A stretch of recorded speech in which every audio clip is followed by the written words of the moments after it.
Jennifer Bennett, CVA of VolunteerMatch. Hi, Dana. Hi, thanks for being here. We get a rare treat of a in-person I know. anything. I know. Because it's been since the before times. It's been since the before times. Yeah, it's been since the before times.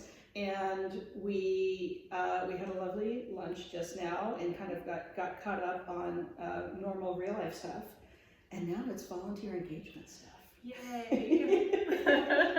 Besides normal stuff, it's my favorite stuff to talk about. It's my favorite stuff to talk about as well. And the main reason I wanted to have this chat, because you've been on the channel before, yeah, big hit. It's been a few years, and we were Zoomy, mostly Zoomy. Early in, and I might have had a couple of cocktails. I think it was like, is this a hangout chat? Right. we blurred the lines a little bit, but there's been a lot going on with VolunteerMatch. Yes. That's very exciting. Yeah. That I want to get to, and also there's kind of a lot going on in the sector and things impacting it. Yeah, which we'll get to as well. And this won't be the Debbie Downer conversation. This will be like, how we can continue our work. So Jennifer Bennett of the Learning Center at VolunteerMatch. How long have you been with VolunteerMatch now? It's 18 years at VolunteerMatch next month. Your job can vote. Yes, my job can vote. Your job is old enough to vote. At the end of May, my job will be old enough to vote. Yay! Yeah. Yay! We'll start that engagement right now. And you've been the director of education and learning. Yeah. What's the Education and training. Education is the and official training. title. That's the official thing. And you're used to being on video cameras and creating content and doing all of that good stuff.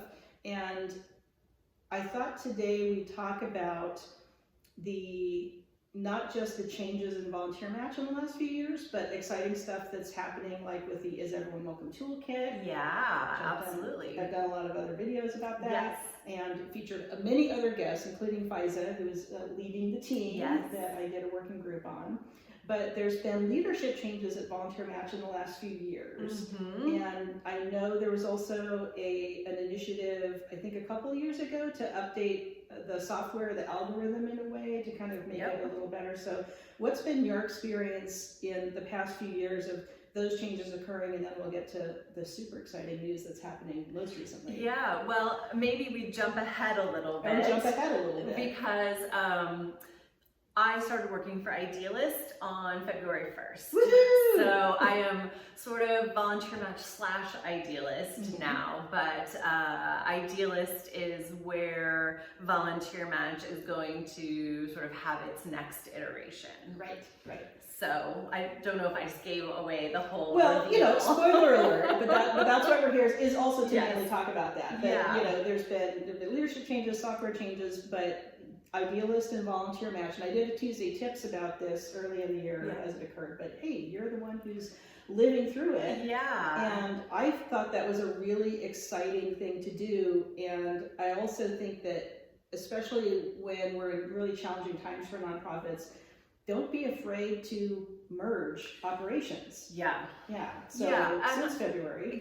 So I will say, maybe again jump ahead and then we can circle back. Totally. The goal is that volunteermatch.org will always exist. It will always be an address that you can go to and point people to.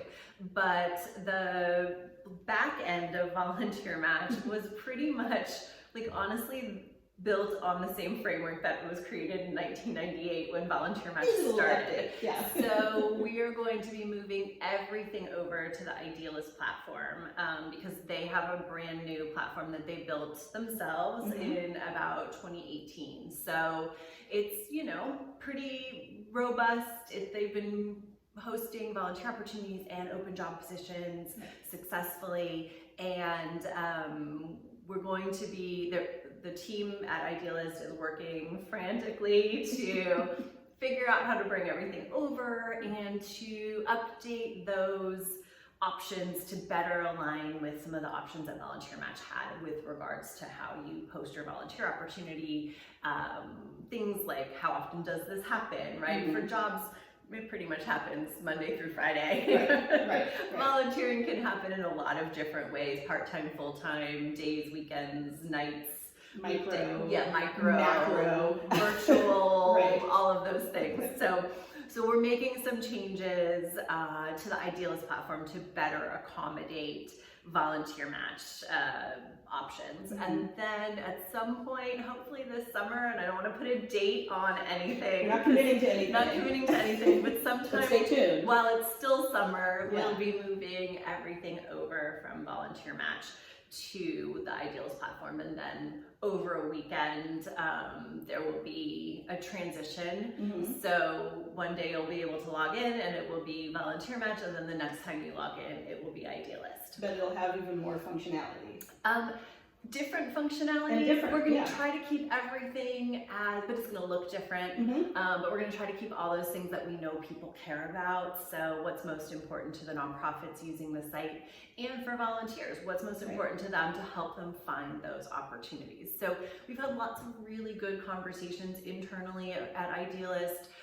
The folks at Idealist, especially Amidar, he's... I love him. Yeah. All over the socials, follow Amidar. He's a great person to follow. Yeah. He's an amazing person, amazing human. He also has a really deep respect for the work of VolunteerMatch and the organizations and volunteers that have been using VolunteerMatch. So our best of intention to bring everything over to make it feel as functional, but more modern, more efficient. And we will also be doing that hard work of bringing, for nonprofits, for bringing all of your opportunities and your connections over. So I don't know when this is going to air, and I don't know exactly when that's all going to happen, but stay tuned. We will tell you when that's going to happen and how to make sure your stuff is the way that you want it. Yeah, and I'll have, when things are live, I'll add that to the video description, so that, like, this is the link, everything works, it's integrated now through.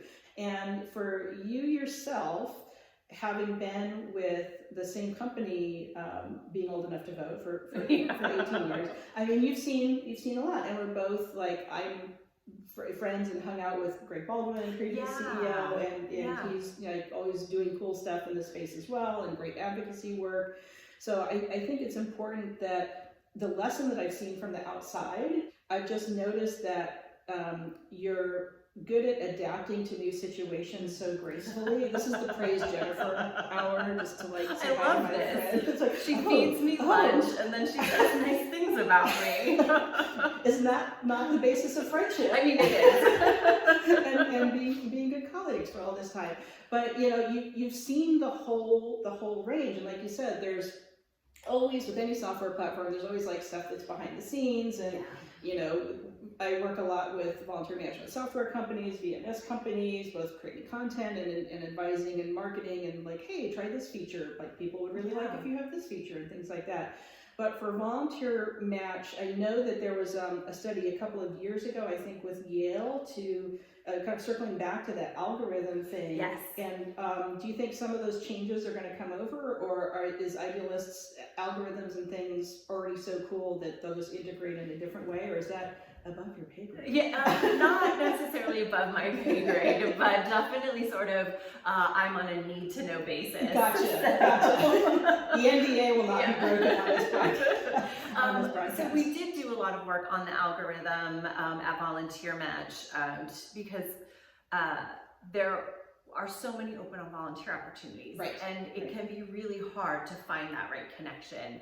I do know that the team at Idealist and the team of people who are still from the engineering firm side of VolunteerMatch are still participating in this merger and the sort of platform transition, that those people are all working very closely together. So I imagine that the lessons learned from the algorithm and the things that we knew from VolunteerMatch, and one of those things you might know that if you have 100 open volunteer opportunities on VolunteerMatch, if someone does a search, only one of those opportunities is going to show up in that search result. You don't get to sort of overwhelm their search results with Yeah. all of your open volunteer positions. So we picked the one that feels the most relevant based on the search that they're doing and their keywords and all of that.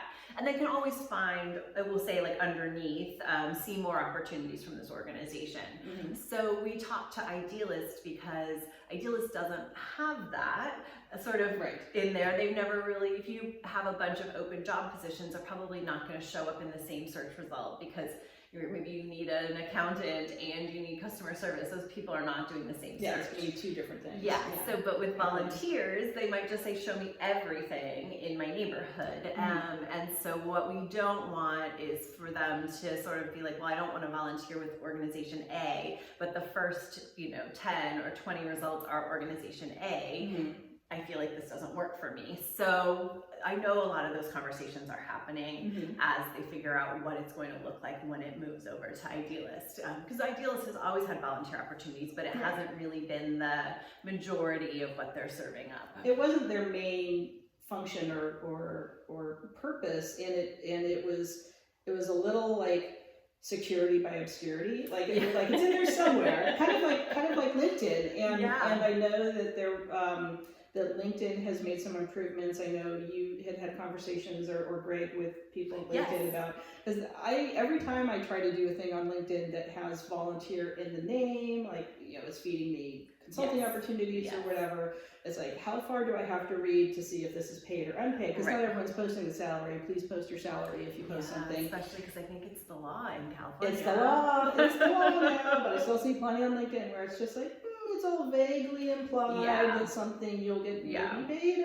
on this. But that was a big pet peeve of mine for years that I think is getting better and better of, is it a volunteer coordinator job or director of volunteer services versus a taproot pro bono volunteer opportunity, board member, advisory committee, highly skilled volunteer with job skills, but for this special project kind of thing. So I'm excited to see not just this merger and the technology, that innovations that come out of it, and things being easier to find and more efficient for volunteers and for nonprofits to list, but I'm also hoping that, again, this lets organizations or companies in the nonprofit space understand that mergering doesn't have to be Wolves of Wall Street, hostile takeover stuff. Like, you can find a way to be cooperative and maybe perhaps like join your businesses together or join your agencies or organizations together if you're not a big software platform. That can be its own really winning strategy in these times. Absolutely. And I think what was really exciting when this conversation first started last year, before the details were all worked out, was that we were thinking about, what if there was one place to find all the people you need for your organization? Paid staff, interns, volunteers, and people who will come and support your mission, come to your events and do those kinds of interactive pieces. So it does make a good fit. And like I said, Idealist has always had volunteer opportunities. It hasn't necessarily been front and center. But there is that space. The platforms are not that dissimilar to what you need to post to recruit someone who's going to be paid staff, to what you need to post to recruit someone who's going to be a volunteer staff person. Yeah, just, as long as it's better than LinkedIn, how LinkedIn has been doing it, will be good. And I trust that it will be. LinkedIn's still figuring it out, but it's getting a lot better. And we're also both going to be at the Points of Life conference. Yay! Points of Life. And we'll probably, hopefully, find Toby Johnson, and we'll be the three redheads of the sector again. Just be like our three amigos, three musketeers, three redheads thing. So what are you going to be doing at Points of Light? So I'm doing two sessions. Okay. One is sort of my session on, I'm calling it creating connections with volunteers. So it's really a modern approach to thinking through some of that relationship building, retention strategies. I talk about retention as an outcome. So what does that mean? We don't do retention to volunteers. We have to build relationships with them. We have to connect with them. We have to help them understand and care about our mission. We have to give them work that matters, and we have to show appreciation and recognition in a way that resonates with them, right? So we'll be doing a little bit of a round the world kind of. They don't give us very much time at Points of Life. It's not a lot of time, so, but we're each pros in this space. You even you've been doing video content and learning and trainings and teachings and all of that great stuff for a good long time. So you're absolute, and you've been at Points of Light many times as featured speaker and keynotes and good stuff, as with every other conference pretty much that are known to us, and new conferences that are around the block. Been around the block, Jennifer block, around the block a little bit. And I think that being in New Orleans this year, there's also that extra kind of creative vibe to it as well. So hopefully we'll have some inspiration. I may or may not have a musical element to my Real Belonging versus Rainbow Washing, engaging LGBTQIA volunteers as communities as volunteers. So stay tuned. So stay tuned for how that goes. Spoiler alert, I will not be having a musical element in my section. I don't think anybody wants that. I do.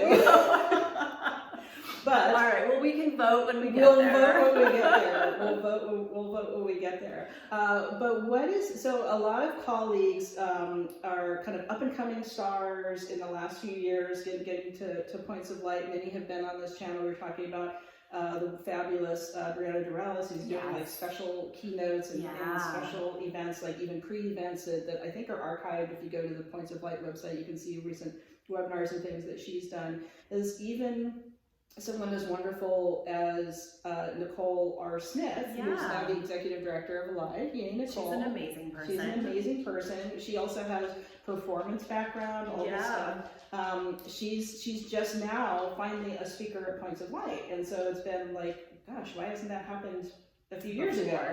And you can think that about a lot of people in our sector who you start to know well, or they come out with great ideas, or someone has a new book or something cool like that happening.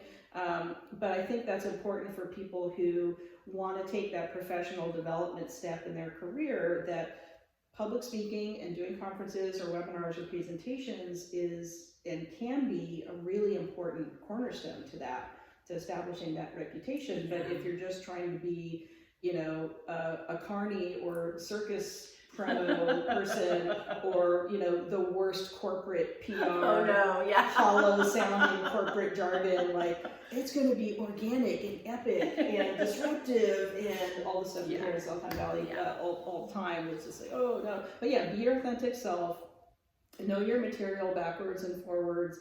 I have other Tuesday tips about like specific stage fright solutions and things like that are helpful for folks starting out, that I'll link to as well. What are some of your favorite things to do at a conference like Points of Light? I would say for me, I like to go to the sessions. I'm always looking for like a kernel of information, but to your point, I've been doing this for a while, so I'm not necessarily looking for, world-changing content. I'm mostly there to see what other people are talking about, to maybe have some good conversations myself. It's always fun to connect with people in person. If you've never met and you see me at Points of Light, please come up and say hi. Like, I want to meet new people and meet you in person, or put a name to an email. So that I think is my favorite part. But I'm like an extrovert to a degree that is probably not healthy. So. And as am I. And so and people person, and it's been hard with needing to do for health, more isolation, especially in the first few years, but even now with COVID still being around, I'm going to take my precautions, but I've got a lot of different fun mask styles, so come up and say hi to me as well, and that'll all be good. And then there's also some of my favorite parts of conferences, but particularly Points of Light, are the socials that happen kind of officially and unofficially. So my karaoke one is unofficial. It's not on the down low, it's just unofficial. And I try to, gather folks that would enjoy that and not feel tortured to be put on stage and sing, but understand that karaoke is for non-singers. Yes. And that's kind of... It can also be a bit of a spectator sport. It can be a bit, you can be an audience. I love having an audience. At least one person clapping and watching. and again, just chatting, catching up with friends. But I know that there's local associations, a lot of the East Coast is social for professional network. Yes, this year, Better Impact, that's right. Alive, CCBA, and Idealist / VolunteerMatch will be sponsoring networking, social. Going to the many changes to the sector right now.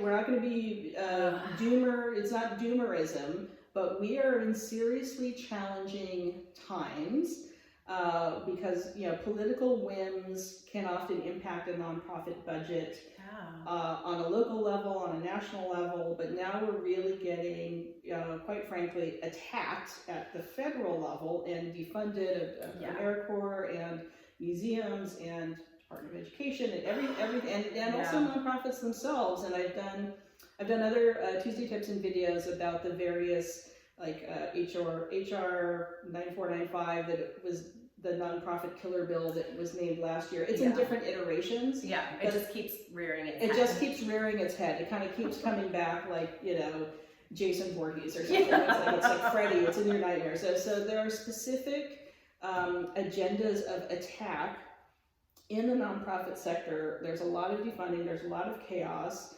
And how are you kind of just doing your day-to-day educating, training job when we're not sure if your webinars are free. Yeah.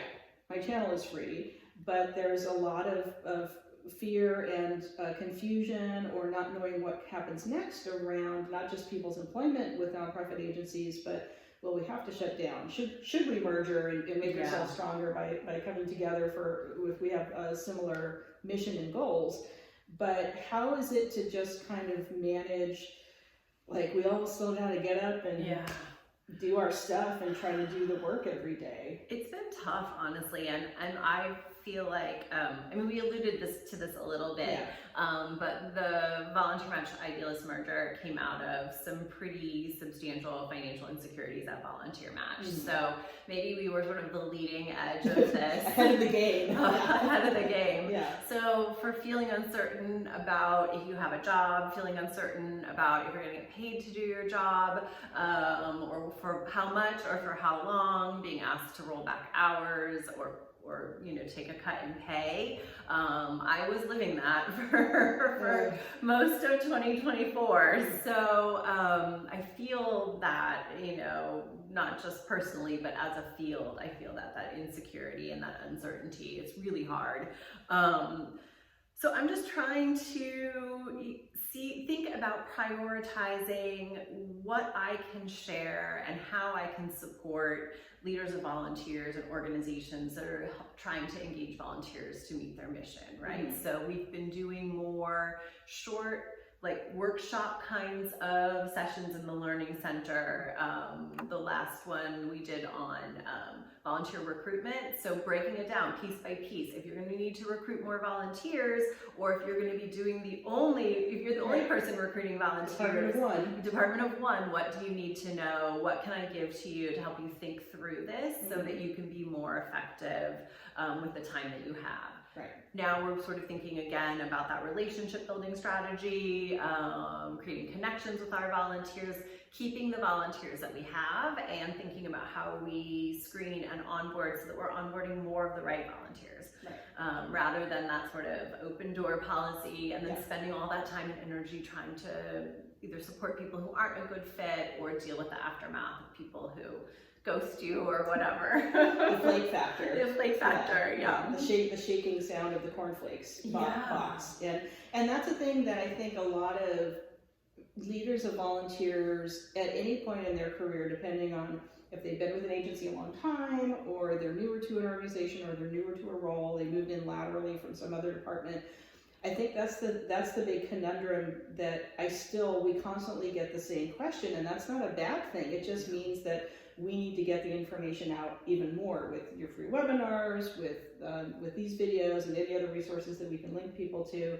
But it's that idea that usually leadership in an organization misunderstands the value of volunteers, to put it as an understatement. or maybe misunderstands how complex the work is. I think, absolutely, yes, and to that.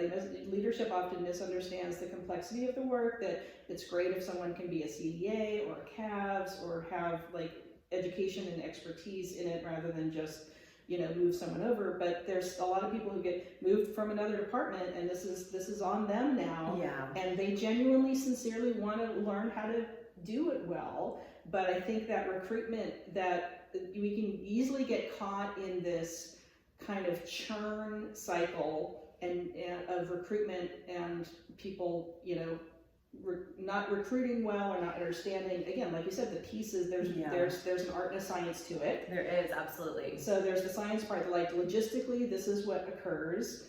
The artistry, I think, comes in with, well, how does that relate to engagement? How does that screen for the best fit for the role? So like you said, you're not wasting time with someone who doesn't really want to be there, or they felt like they got a bait and switch or something like that. But kind of getting out of that churn and burn cycle of volunteer engagement and recruitment.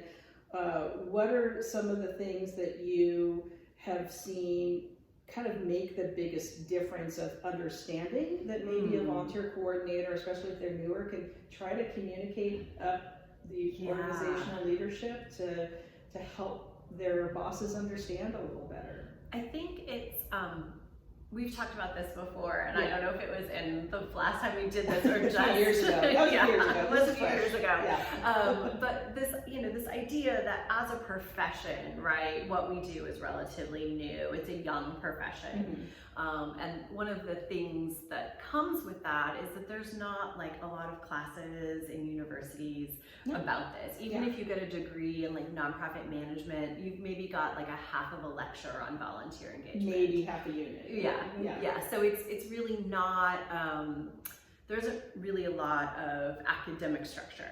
So many of us learn on the job, right? We learn by doing. And that leads to a lot of interpretations. It leads to a lot of people sort of reinventing the wheel. And it also may mean that you're only as good as your organization will let you be in the support that they give you. So I think if you find yourself in that situation where you are either inheriting something or you're working with volunteers for the first time, really looking to obviously our great free resources, but there are other pieces out there as well, right? Maybe you have a local association, maybe it's coming to a conference or connecting with someone online and being a part of a mentorship program. Alive runs a mentor program. It's a really great program. I'm usually participating in it. I took this little spring section off, but I'm often in the mentor pool, and it's also, I love like being mentor and mentee at the same time. I think like the mentoring sandwich is like a perfect thing for anyone in their career to learn from each other even more. We mentioned Toby Johnson. Volunteer Pros community is amazing, especially if you are responsible for a lot of volunteers and you don't have a lot of experience. There's such a wealth of knowledge on there from Toby, but also from other community members. And really figuring out what can you borrow, what can you update as opposed to having to redo. I think it's a job that people find that are very passionate about, that they really enjoy it. I personally love the creativity, the problem solving, that every day is a little bit different than the day before. So that's the part that I enjoy about working with volunteers. But it can be exhausting as well. And so you need to find your center. You can't burn out, or you need to figure out how to not burn out, I guess. Those are different things. Figure out how to not burn out. That'd be like a multi-hour mini-series. But that's important, and I think especially there's such a strong instinct, and social media doesn't help, being driven by clickbait and engagement disinformation.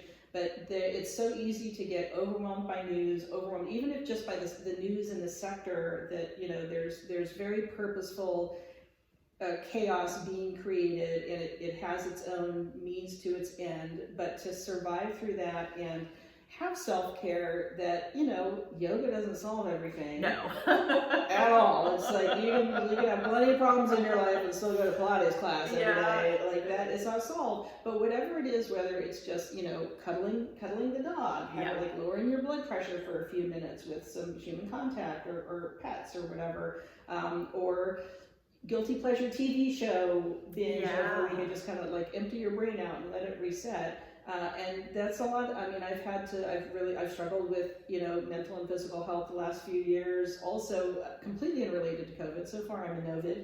Yeah. Oh, really? Yeah. Congratulations. Thank you. I got COVID last year, I think, at Points of Light.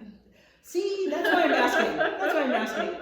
I'll have some free masks to give out too, some free wrapped N95s. But that's the thing, it's like there's so many things that we already have to do to kind of protect our mental and physical health ideally.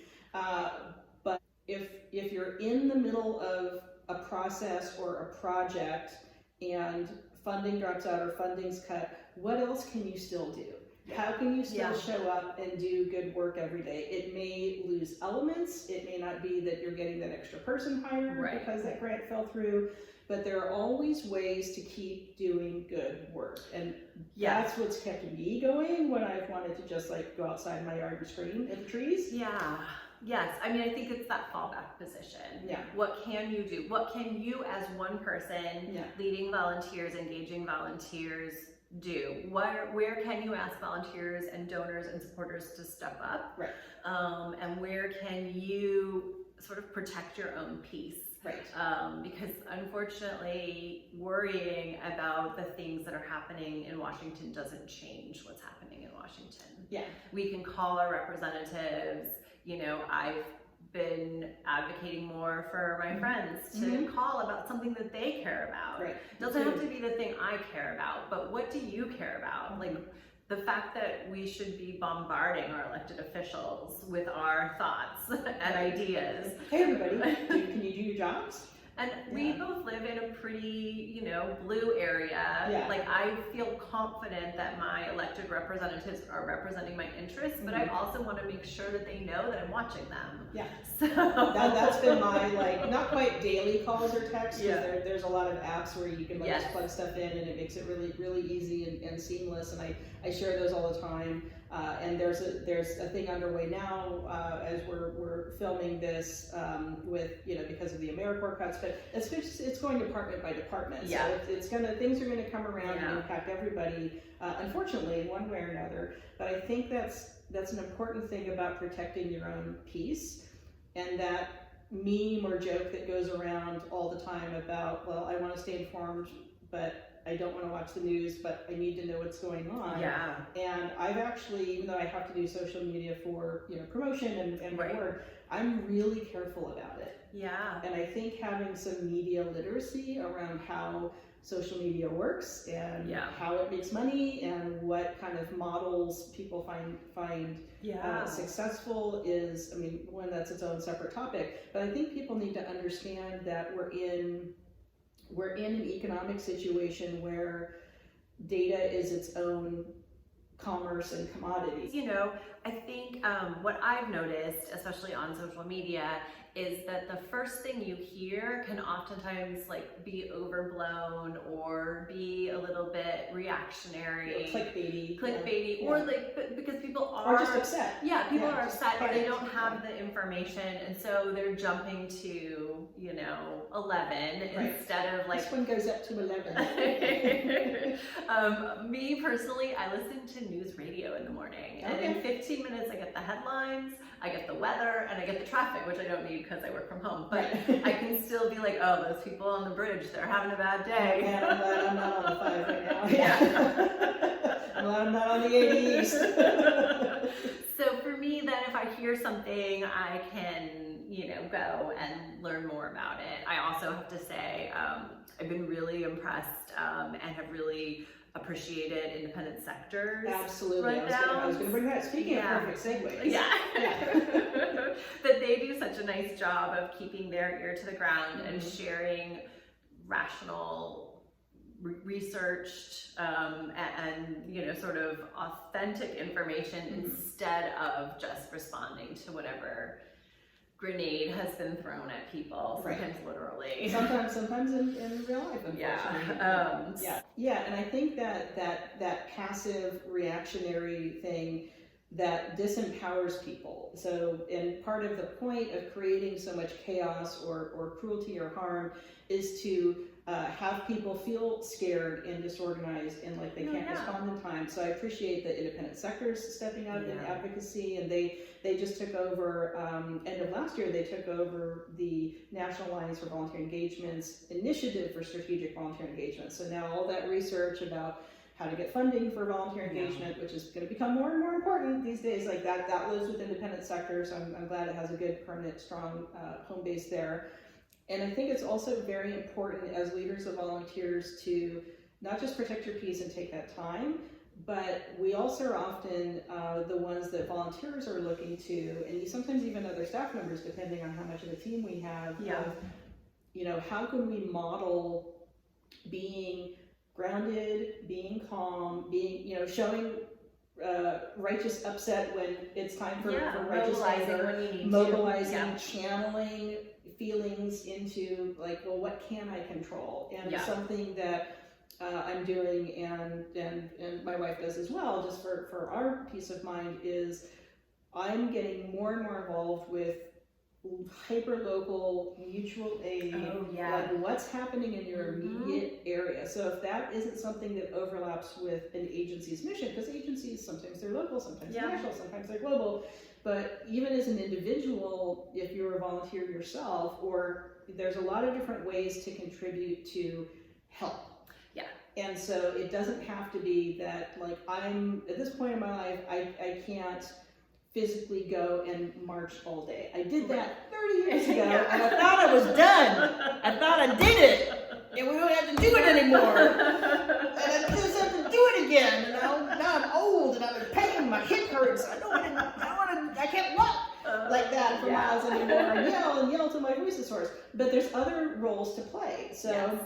I think independent sector and also the National Council on Nonprofits has been doing excellent informative work. So I keep listing links to them. I'll link to them in the video description as well.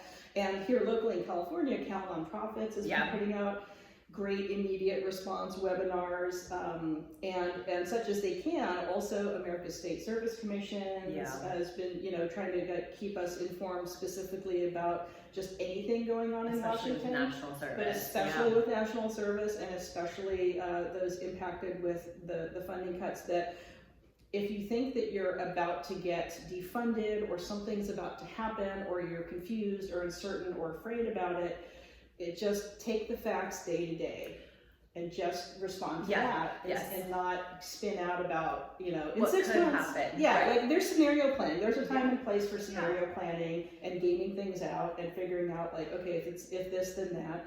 But I think these times call for just what good can I do today for myself and others? Like bottom line. And I think your point sort of like read the letter of the law essentially. And I think a lot of us might be having flashbacks and to COVID, the beginning of COVID, where there was no information. And so a lot of misinformation. And I think that this is also sort of some of the goal with what's happening is if you're confused and on your back foot, you can't respond because you're too busy trying to figure out what's going on. But stay focused on the things that you can do, stay focused on your mission, and stay focused on what actually, we don't need to comply in advance. Exactly. I've been saying that over and over again. We can wait and see what happens in the courts. There are lawsuits being brought, there are injunctions. So we don't need to jump ahead. We can, sit tight and like get our resources together and maybe mobilize the people that feel comfortable calling, writing letters, all of those things. And then wait to see what that actually means. How it actually pans out, because a lot of the purpose of creating chaos or these kind of blitzkrieg effects is to do that, is to have people not be able to like take a breath and ground and organize and respond in time. And I think this is a really crucial point in history in general for a lot of, even before politics got into it, but just like, you know, climate crisis and just the Yeah. world being how it is, and using up resources, and how we treat each other as humans, something's got to change, and it's got to change for the better. Yeah. But this is also an incredible opportunity, and probably one of our best opportunities in the next few months or so, let alone few years, but kind of right now, of people are out in the streets, people are protesting, and there's been some great webinars lately that clarifies for nonprofits, because a lot of nonprofits make the false assumption. I think we're having a psychic moment here. I think we're in the same way. I know where you're going. I know where you're going. And you'll yes and pick it up in a second. But you think that you're not allowed to advocate for yourself or do something quote unquote political. So I'll link to such as I can find them, but definitely from Cal Nonprofits and National Council of Nonprofits, at least some links to, this is where the line is in political campaigning. Right. But you can always educate and advocate. And I've worked for government agencies where the law was very clear that we do not fundraise, we do not advocate for the funding measure that will fund our agency. Like, we can't even talk about that as in a certain way. But I taught our volunteers and other staff, had some communication trainings on, this is how you talk about it to educate and advocate without campaigning. And to help people understand what their rights are as citizens. Exactly. No one can stop you from calling your representatives and telling them what you think. So there's always something empowering that you can do, and there's going to be moments where, like, have a good cry. Shake it out, dance it out, yoga it out, scream it out, pillow scream, a good old fashioned, like, scream into the pillow. But there's always something good to be done, and you don't have to do it alone. Hyper individuality doesn't get us anywhere. Right. It really doesn't. So I want to jump all the way back out of transition to the other session I'm doing at Points of Light on the Is Everyone Welcome Toolkit. I'm standing in for Fiza Van Zandt, who is, I think, going to be like on a tropical vacation with her family. So I'm going to be stepping in because VolunteerMatch's Learning Center is hosting the Is Everyone Welcome Toolkit, and that will continue as we move to Idealist. Learning Center moves to Idealist this summer, when everything happens. Hi, Ginger. She's a sweet girl. And again, I've been talking a lot about the Is Everyone Welcome Toolkit. Yes. And that's also because it had AmeriCorps funding that's been impacted. Yes. It needed to rebrand. It had to rebrand. But it's the same tools, and they're still great tools to use. And so I highly encourage folks, if you're going to be at Points of Light, or just check it out because it's free on VolunteerMatch. It's all free. It's all free. And FISA and volunteers, like you participated, a lot of CBAs put together these tools, these resources. So even if we can't use certain words anymore, because they trigger the new snowflakes. They make people sad, I guess. Certain words make me sad.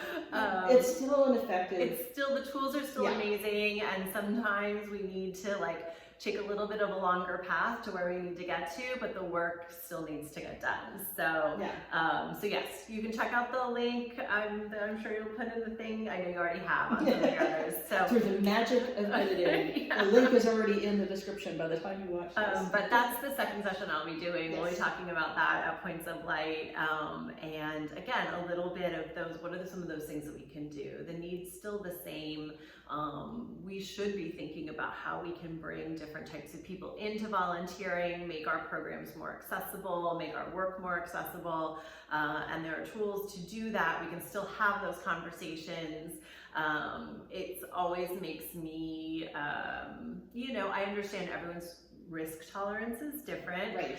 And I have a lot of privilege as I sit here with the color of my skin and my background. And so what's comfortable for me to do is maybe not comfortable for someone else to do. Right. But I always, it makes me a little sad when our institutions don't. The institutions that are big and have a lot of resources. And have power. And they give that power away for no reason but a piece of panic.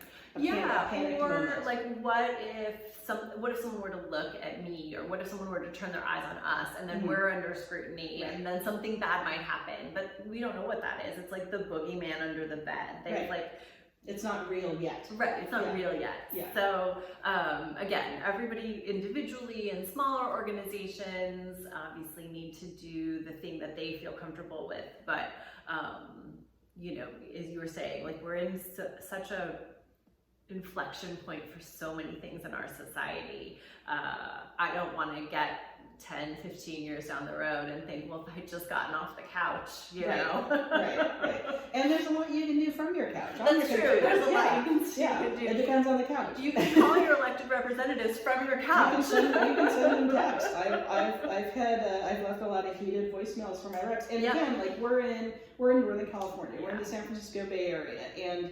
my reps aren't always doing exactly what I want them to do, but I know that at least they're not like causing super direct, they're not trying to cause super direct harm to me or people you care about. I care about.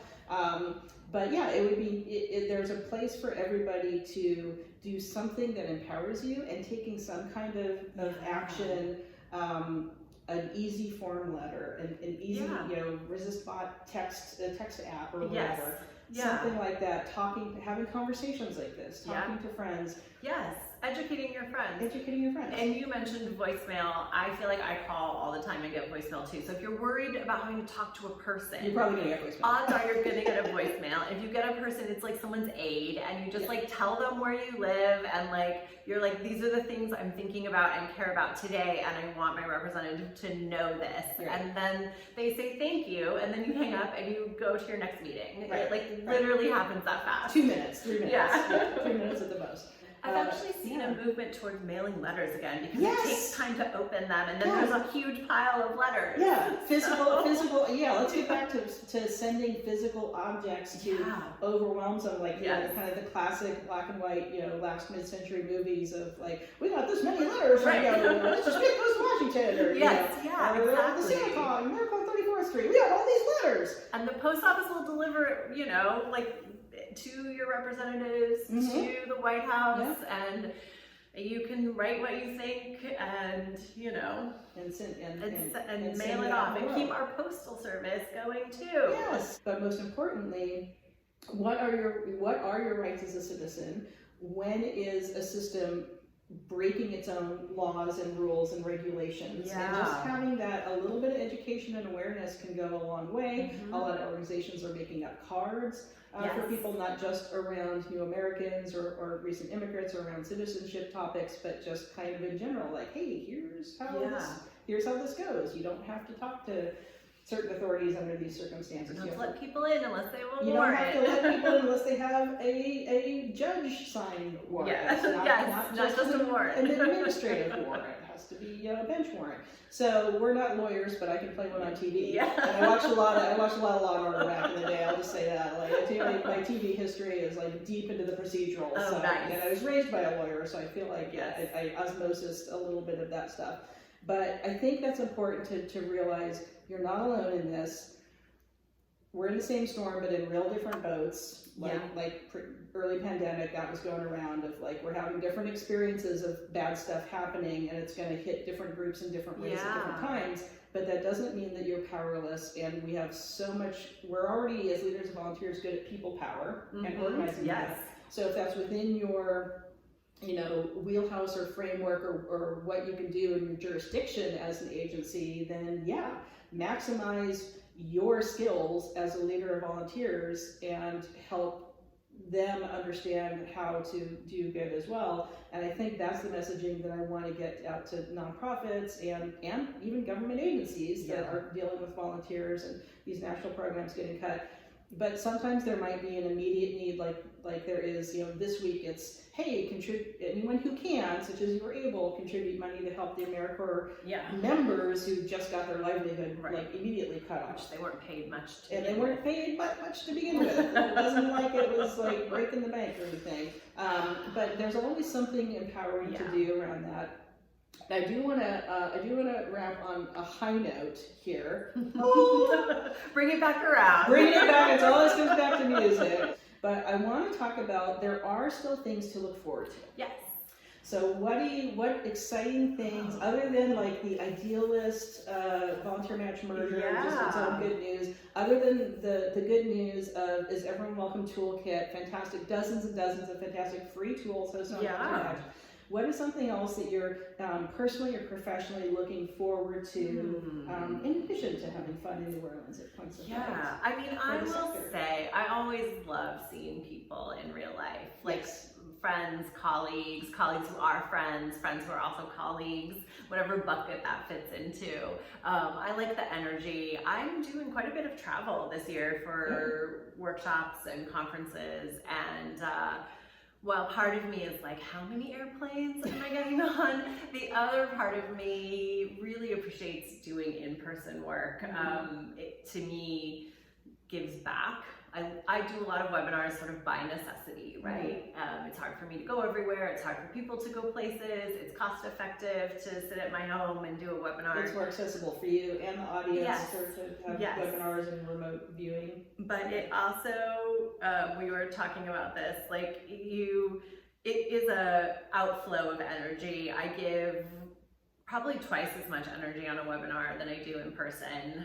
And I get zero back. And when I do presentations in person, I get all the energy I give plus back. And so that for me, again, as an extrovert, that like is very rewarding. But I think that's a good point to make, that however people are getting their information, let's try to connect with each other more.